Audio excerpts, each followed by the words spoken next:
Welcome. In this video, we explore mocking, a technique that lets you test your Python code without hitting real networks, files, or clocks.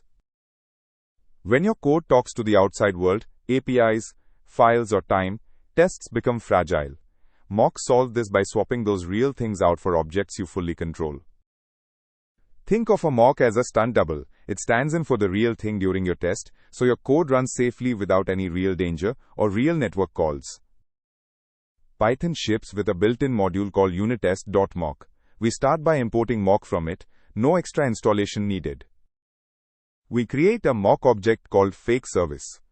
We then tell its getData method what to return, using return value. The real service is never called.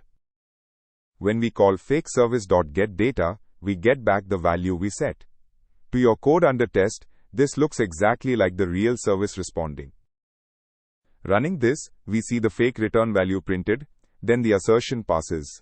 Assert called once confirms our code actually triggered the mock. This is how we verify behavior without a real service. Patch is the other key tool from unittest.mock. It temporarily replaces a real name, like requests.get, with a mock for just the duration of your with block. Inside the block, we set the fake status code to 200, call our real function, and then assert that mockGet was called with the exact URL we expected. No network was ever touched. Without mocks, your tests are at the mercy of the outside world. With mocks, you are in full control. Your tests become fast, reliable, and easy to reason about. Mocks keep your tests fast and deterministic.